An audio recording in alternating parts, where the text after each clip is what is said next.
We all know I'm a Picross addict. Fortunately, it's one of Nintendo's tried and true methods of getting a puzzle game into the hands of a waiting public. They distribute the stuff with an eyedropper, bit by bit. Whenever there seems to be a new technological angle or branding they can slap on it. Mario's Picross kicked it all off on the Game Boy, one of those perfect systems for puzzles like that. Picross DS was one of the cornerstones of the Touch Generations nonsense. Heck, there was even a downloadable Picross game available in Japanese convenience stores that you could plug into a special Super NES cart and play Pokemon Picross. Yes, that was actually a thing. And then Picross got deep. Not engaging deep, it's always been that kind of deep. I mean depth deep.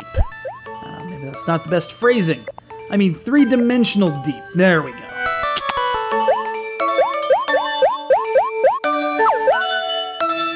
It looks weird, and trust me, it totally is. Picross 3D starts you out with a cube or a slab or a box of cubes, some bearing numbers, some bearing symbols around those numbers. In lieu of guidelines on the top and sides, those numbers are your guide to which cubes stay and which cubes go as they repeat along all such faces in that row. Unfortunately, the data itself is a little spotty, as having 3 infallible directions from which to apply your logic would otherwise be a bit too easy. So you've got to infer data about some otherwise completely blank lines, trusting that old logic problem rule that you can get to a solution without guessing, if you just do the logic correctly. And I'm always up for such a challenge, even when the inclusion of said third dimension seriously makes my head hurt. Seriously. Fortunately, you're given a comfortable UI in which to do said puzzles, where the up and right directions of the D-pad are held to break or mark cubes respectively, while diamond-shaped doohickeys at the sides allow you to go through the model slice by slice in case you need to mark or calculate interior blocks.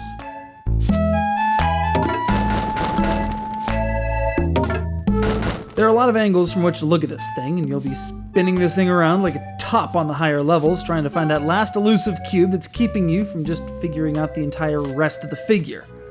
The learning curve is sharp and unforgiving, as the limited space for data means that what would have originally been 2 blocks, then 3, is now indicated as 5 blocks in 2 clumps.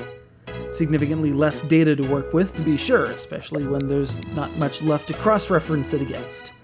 All the while, the clock ticks away, threatening to cost you precious stars.